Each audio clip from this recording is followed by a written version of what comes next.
Welcome to From Caving In to Crushing It, the podcast for those who find themselves immersed in adversity and choose to write their story instead of having others write it for them. I'm Drew Duraney, and I'm your host. All right. Amber Lee, it's so great to see you.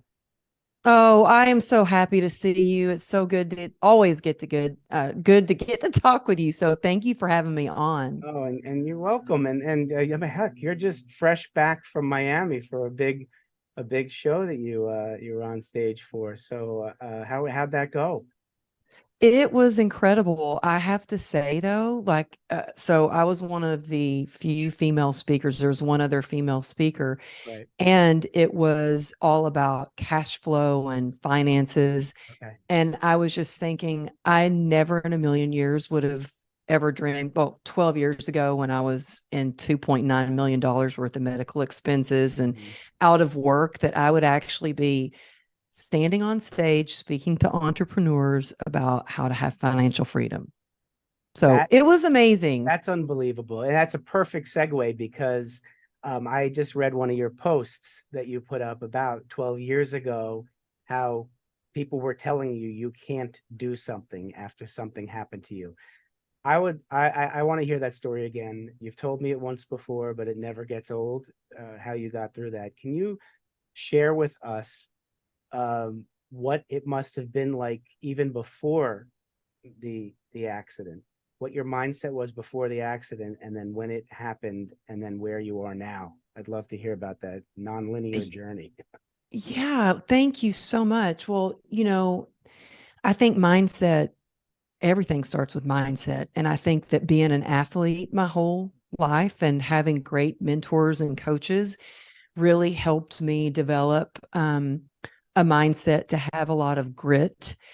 And so my life was really good. I lived in California and I had a booming business. I was in the fitness industry and I employed several other trainers and I loved what I did. And that all changed in the blink of an eye when I was coming home from work and I was on my Harley cruising down Ventura Boulevard, and this SUV shot out of a parking lot and T-boned me, and I was thrown 30 feet. And by the time I finished sliding across the asphalt, I looked down at my leg and it was just crumbled into pieces. And I didn't know at the time, and thank goodness I didn't know because I probably would have been even more freaked out, but my femoral artery was actually severed. And thankfully, there was a guy who ran over right away and made a tourniquet around my leg. And paramedics happened to be right down the street at the Coffee Bean, and they started running towards me before they even got the call. So I feel like everything lined up perfectly to really save my life. And I was rushed to the hospital and put in induced coma. And when I woke up out of a coma is when I learned I had a 1% chance of saving my leg from amputation. And in that moment, talk about mindset. Like I have worked so hard to train my mind to focus on the good and what I do have and what I can do. And so in that moment, when I heard 1% chance, all I focused on was that 1%. And I was like, okay, so you're saying there's a chance. Well, we need to find a doctor that's willing to take that chance with me. And it took, oh my goodness, 34 surgeries.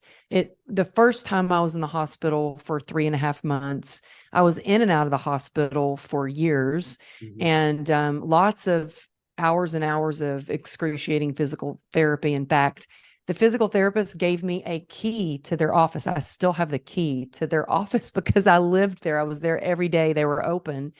And then I was there on my own doing physical therapy the days they weren't open. And they saved my leg. But then I was diagnosed with a disorder or disease. Some people say it's called complex regional pain syndrome.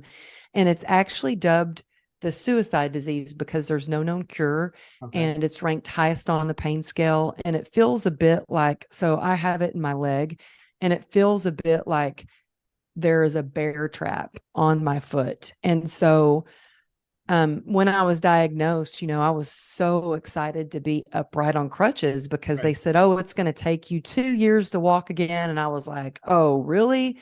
Like, I work hard. I'm going to just get up every day and do my best. And I was so happy to be upright on crutches. And when I went into that doctor's office and he examined me, he's like, you have got something very serious and you need to get back in your wheelchair. Your life is never going to be the same. You're going to be permanently disabled. You'll never walk again. You'll never work again. And I just felt like I had been kicked in the gut. Yeah. And so I went back home and I remember thinking to myself, how am I going to get through this? What am I going to do? And all the pain really took me down a very dark path. Mm-hmm.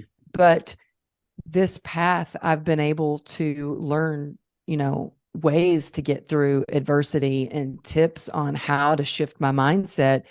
And that's what I'm so excited to share with your listeners, because I know that, a lot of people have hopefully never been hit by a car. And I hope that your listeners never find themselves in a coma, but I feel like we've all been hit by something, especially in the last couple years. And so whether it's your finances, your health, your business, and I'm just here to say that there are ways to get through those challenging times. And things definitely don't always go as planned, but I do feel like we all have a destiny, and it's up to us to really own our story and tap into our resilience so we can thrive.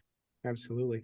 I'm thinking about what you mentioned about the mindset when they gave you the 1% chance of saving your leg. Many people would be, well, hey, I'm alive. I mean, think about the odds of other things that could have happened to you in addition to the leg. I mean, so you still had the intestinal fortitude to say, yes, I'm alive. That's great. I'm still going to be walking. I'm taking that 1%. And I admire you for that, because many people potentially would have said, hey, at least I'm alive, and believe the doctor or believe the people who said you don't have a chance. Yeah. Or, well, you're never going to walk again. And I was imagine believing that, And you know what? Look, there's nothing wrong with being in a wheelchair. My little brother has been in a wheelchair his entire life. Right. That's not the vision that I had for myself. And I think that it's so important for us to really create the vision, or, what we want our life to look like. Yeah. And then to every day get up and do whatever we have to do or we can do to make that vision a reality. Right. Well, I mean, you are proof that everybody can write his or her own story rather than letting others write it for them. And so tell me, you're now writing your story about walking. Tell me about that progression. You're out of the wheelchair, you're in the crutches. This disease that you had, was it because of the accident, or did you already have it brewing before the accident, or it's because of the accident? No, it's caused by trauma. So, some people have, broken their arm and then they develop CRPS in their arm. Some people have CRPS, full body CRPS. So they're in pain. Their entire body is they're in pain. Right. For me, mine is in my right leg. Although if it starts to get really flared up and really bad, like, you were saying, I just flew back from Miami, and lately I've been traveling once a week for speaking events. And by the time I got on that plane and headed home, it was, late at night. I got home at 2:30 in the morning. The CRPS was so flared up that I was feeling it in both of my legs. And that pain can be all consuming. I mean, it can start to affect the way you think or not think, like you can't even think straight. But that pain, I love your show, and I can see why so many people listen to your show, because there are a lot of people that are going through struggles like me, and I felt so alone. So I like that you have an island, and because I felt like I was kind of alone on this island when I was in all this pain. Yeah. And, the physical pain led to emotional pain, which then led me to addiction, which left me feeling more shame, feeling more isolated. Right. And so you talk about these defying and defining moments. That was probably the scariest thing I've ever been through was not the motorcycle accident, was the fact that I had always been in the fitness industry and a professional dancer and not a partier. And then all of a sudden, after trying all these treatments that didn't work, I mean, invasive treatments. At one point, I was on 73 homeopathic pills and then 11 prescription medication, and nothing was working. And I discovered alcohol to numb out my pain. And I think that so many of us, when we're in pain, any kind of pain, whether it's emotional or physical or financial, that we try to numb out or escape from it or run from it. And what I've learned is pain demands to be heard. You know, I used to kid around and like take a lot of pride in that I had a PhD and suck it up. And like, I was so tough, and I was just going to push down the pain and then numb it out. And the thing is, if we don't feel these feelings, I mean, we heal what we reveal. And if we don't deal and heal the pain, deal with and then heal the pain, then it will come out in everything that we do, the way we love, the way that we lead our relationships. Absolutely. And so it took me down a dark path. And since 2016, I ended up getting sober, and it's given me my life back. But I just want anybody who's listening, who's struggling, and you might feel like, oh, well, nobody's going to understand what I'm going through.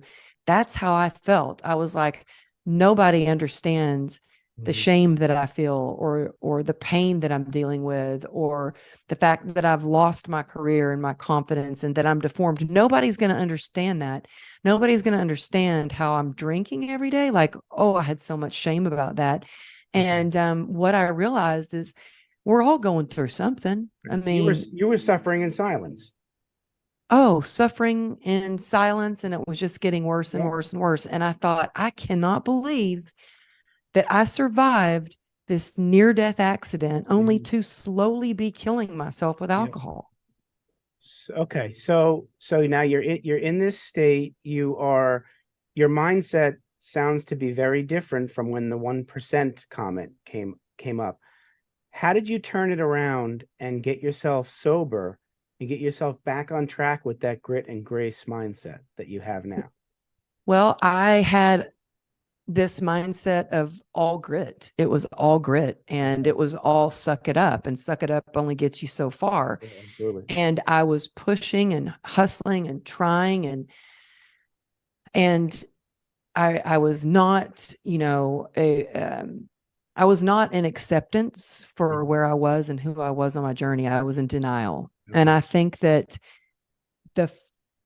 whether you're going through a health battle or any kind of challenge, I think the very first thing for any transformation is to be in acceptance. And what I mean by that is like, really take a good hard look at your life and ask yourself, well, how's that working for you? Like, is it helping you or is it hurting you? And I knew deep down inside that this had turned into a problem. Okay. And I had so much shame around it because I'd always promised myself I would not end up like other people in my family who were addicted to drugs or alcohol. I was so different. I was the fitness girl. I was the go-getter. But I could not stuff down the pain anymore. And I think that I had a lot of misconceptions where I felt like, my stubbornness, I thought was my strength. And I convinced myself that was grit. But in all reality, suck it up only meant that I had exhausted all other avenues. And I felt like I had to solely rely on myself. And what I realized is we're not meant to do hard things alone. We are built for connection. And how I got through that moment was I got on my knees and I prayed. And I think that God gave me that little, I think we all have a light within us, like a light inside of us. And mine was barely a flicker. But that prayer gave me just enough courage to reach out to somebody and say, hey, I think I got a problem and I really need help. And I will say that person was like, yep, I'm going to help you. I'm going to take you to a recovery meeting. And I didn't hear back from her, and a week went by, and I thought, I'm going to die. I need help like now, or else I'm going to die. And I Googled recovery programs, and I found a recovery program that was the time it was when my daughter was in school and my husband was at work, because I was now going from hiding my drinking to hiding going to a recovery meeting. And I share that because, not always when we reach out for help is somebody going to respond to us or be able to help us. And don't let that stop you from reaching out. Reach out to someone else and really have the willingness to do whatever it takes to help yourself. Right. And so I, had told my husband that I thought I had a problem, and he was like, "Oh, you don't have a problem. Anybody, dealing with as much as you're dealing with would be doing the same thing." And the thing was, I knew deep down that I had a problem. And so I think it's so important. People will tell you, "Oh, it's not a problem," or, "Oh, no, that's not the way it is." You have to listen to your gut deep down. Your soul knows whether something is right or wrong, whether it's working for you or it's not, whether it's hurting you or helping you. And so I went to that first meeting and I got sober. And so I think, one day at a time, and I just kept going to a meeting. And in fact, right before I jumped on here, I was at a recovery meeting on Zoom. Okay. And so I think that how it starts is really taking radical acceptance, taking a good hard look at your life, and then having a willingness to do whatever it takes to know that you can take the action steps to make your life better, and focusing on the one day at a time. All right. There's so much here. I don't want to gloss over the fact that you mentioned that you went on your knees and prayed. Too often in this country, we are told not to talk about religion and all this kind of stuff. And this is not going to be a whole religious type of talk. My point is when you bring yourself back to being on your knees, I believe we all need to have faith in a higher power, whether it's God, the universe, or something, because we can't go it alone. If you could bring yourself back to being on your knees and praying, can you recall, and are you willing to tell us what you prayed for? How did you pray? Did you I'm really curious, because I find myself sometimes on my knees and not sure what to say to God. Well, you know what? Thank you. And I know that, and I remember when I first did my TED talk, the advice that I got was, don't talk too much about your accident and don't talk about God. And I was like, well, that was a defining moment for me. And God is the most important thing, because if I don't have my faith, I can't get through the daily challenges. And so I still get on my knees and pray, whether it's to thank God or ask God to speak through me, or if I need help. And, I remember being at this one conference. I was speaking at this conference, and this speaker, who was a son of a pastor, and this guy, he was just he prayed so beautifully and eloquently. And he was about to go on stage, and he ran over and grabbed me and he said, "Amberly, can you please pray with me?"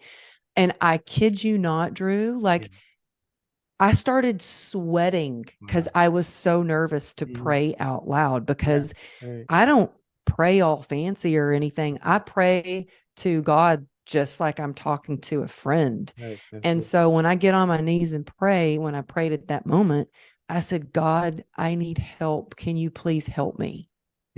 That was it. I need help. I can't continue living like this anymore. Yeah, I admire you for that. And I want to tell my audience that, whether it's God, the universe, another person, the point is that you're never alone. We may feel it. It may feel like the darkest part of your life. You're never alone. And to be able to feel comfortable in your own skin to ask for help is a strength. It's not a weakness. And too many powers that be in this country are telling us that showing your emotion is a weakness, especially for men. And you know what? It goes the same for women. Women have every right to be assertive and not be shamed by somebody outside when women are assertive. So with this whole gender thing, women have a right to be assertive and emotional, and men have a right to be assertive and emotional. And we need Thank you for saying that. I mean, it's ridiculous. We need each other. Men need women, women need men, and we can learn from each other. Yeah, we may think Yeah. differently. Let's learn about the thinking language of each of us. We got to break down those walls, get rid of the labels, and start working together. That's how we're going to heal this nation, one person at a time, Amberly. And I'm ready right now. And I just admire the hell out of you Oh, for. I admire you, and I admire that you are setting such an incredible example for other men Mhm. and all that you share on your show. Thank you so much. I mean, I just spoke to one of the toughest crowds. I think the toughest crowd. Mhm. I mean, I would think that maybe teenagers were kind of tough, but no, this crowd was. I spoke to hundreds of firefighters in the state of California for their biannual conference. I was their keynote speaker, and they wanted me to talk about behavioral health and resilience and vulnerability. And Mhm. let me tell you, a bunch of burly, strong, big, tough firemen, they all sat in the audience with their arms crossed. And I was like, oh my Mhm. goodness, this is hard. In Yeah. the event, I thought, they hate me. This is terrible. I can't believe I'm speaking. It Mhm. was tough. And then afterwards, the event planner came over and said, hey, I just want you to know that was exactly what we needed and what we wanted to hear. And we really appreciate you sharing that. That was great. She said, these guys are not going to raise their hand and ask you questions or uncross their arms. But she said, let me tell you, they're going to come over to you one by one and talk to you. And guess what, Drew? They did. Yeah, and they're going to, because firefighters, police officers, veterans are all trained to compartmentalize and be tough. And you know what? That doesn't mix with who we are naturally. So I'm not surprised, Amberly. Whether they want to admit it out loud, that's fine if they don't want to. Go home, feel it. You have people you can talk to who aren't going to say you need to live the stereotype. So good for you. I mean, what a feeling that must have been for you. You're assuming that because of the body language of arms crossed that they didn't like you, right? That was a facade. So tell me It about just that. goes to show Vacation. you, you Yeah. never know, Yeah. like Yeah. how your message will be perceived, or uh, I get, you just never know, and you never know who's really listening or hearing, and or but yeah, it was a tough Nice. crowd, but it was ended up being seriously one of the best times, memories of my life, to That's be able wonderful. to do that, because firefighters are such heroes to me and they've had Mhm. such a big part. I mean, I opened my talk with, I mean, I wouldn't have been standing there alive if it weren't for the firefighters who Mhm. right away, the first responders who came over and they Absolutely. saved me. Hmm. Yeah, but I understand, because, my husband's retired now, but he was a lieutenant commander with the highway patrol, Okay. and same, they're not taught No, they're not. to be vulnerable or share. And so my husband was telling me about that. And he said, yeah, he goes, yeah, and really, if you got a guy who's like saying that he's having a hard time, and, or they're suicidal, who's going to want to work with them? And I'm like, we need to change this. We need to have Mhm. outlets for first responders and for strong men Mhm. and strong women to be able to share their vulnerabilities, because I felt the same way. I was like, I do not, years went by, Drew, years. Mhm. My defense, my stepdad sexually abused me.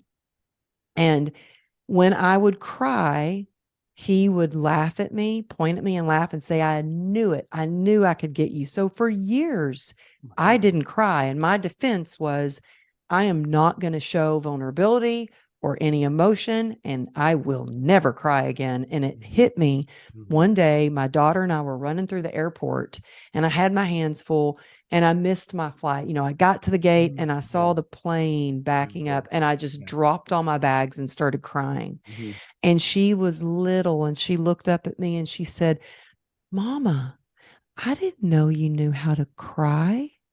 And it Oh. was in that moment I thought, something's got to change. This isn't just a story that Mhm. I've created for myself. Yeah. This has become a way of life for Right. my family. And I do not want my daughters Yeah. to be raised thinking that it's not okay to cry, or they can't Mhm. express their feelings, or they Right. can't ask for help, or there are times they don't get upset. Like, Yep. again, like, there's a saying, we're only as sick as our secrets. if you keep stuffing it down and you don't show emotion, it will lead you to mentally not being resilient, to physically not feeling good. It comes out and everything, it manifests in our bodies. True. And so from that moment on, I started to change. And the day that, I mean, when I got sober, I think there wasn't probably a day that went by for the first year of my sobriety that I didn't cry every single day. It was like the floodgates came open and all this emotion came out, and it's healing. It's cathartic. Well, it is. And for the people in the audience who hear that and think, oh yeah, sure, there's science behind it. So for those of you who like data and data tell a story, the first piece of data is 85% of physical ailments are due to unresolved internal stress. Okay, and that's number one. Number two, crying is a natural release of toxins in our body. So for those of you who keep that in and keep it in because you're tough and it's a weakness to cry, you're holding toxins in your body that are going to come out as a physical ailment if you don't address it. So forget what people think about you and the whole shame thing. Think about the actual physical science and of our human body, the way we're built. You need to release toxins in your body, and part of it is crying is a release of certain toxins. Look it up. And so Amberly, I bless you for being who you are, your authentic self. And yeah, I could talk to you forever. I do have two final questions.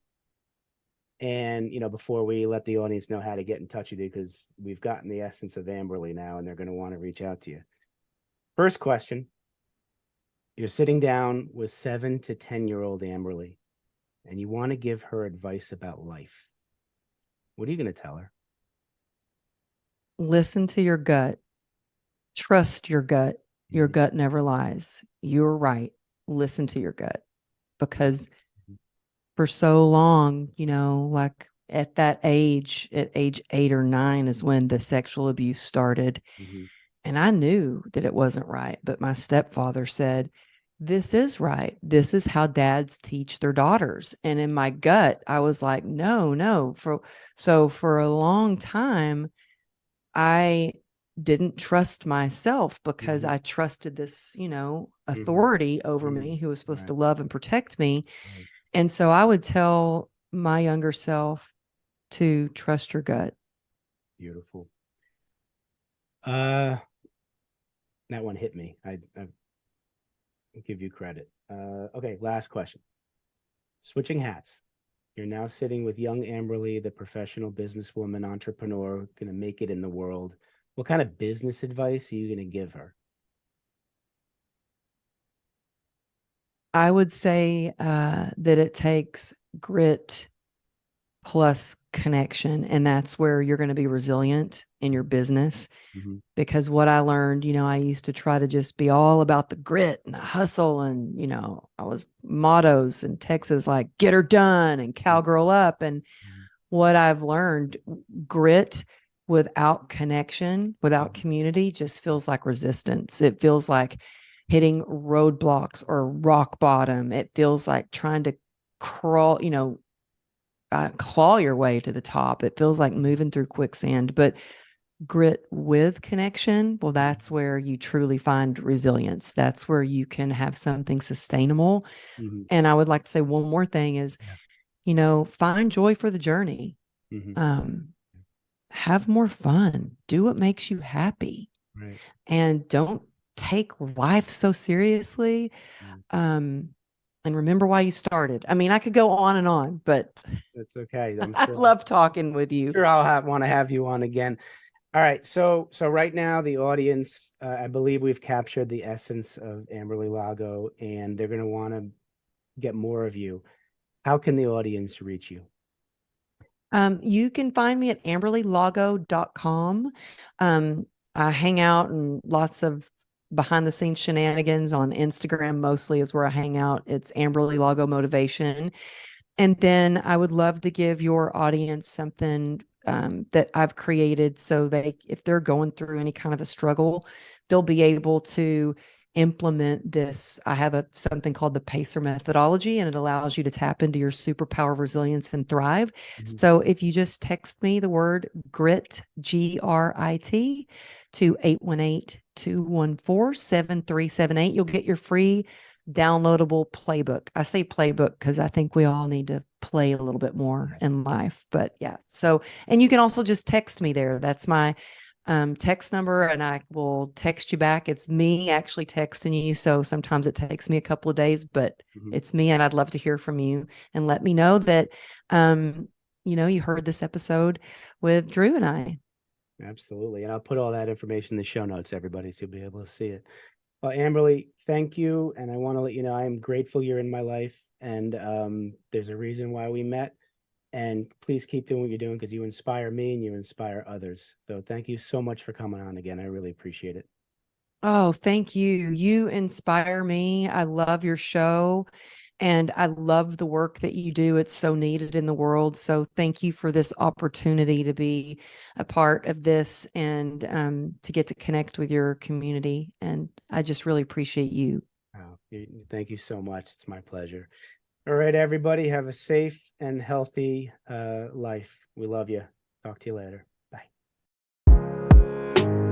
Thanks so much for listening. If you enjoyed the episode, please subscribe and give us a review to help others find it. I'd like you to answer this question. Are you living the life you want to live, or are you living the life others want you to live? I'd like you to think about that for a second, because I strongly suggest you live the life you want to live. If you want to learn more about what I stand for and my services and how I'm able to help many men get out of their own way, please go to my website at www.profitcompassion.com. Feel free to also email me at drew@profitcompassion.com. I'd love to have a conversation with you. Take care of yourself and choose to write your own story instead of letting others write it for you.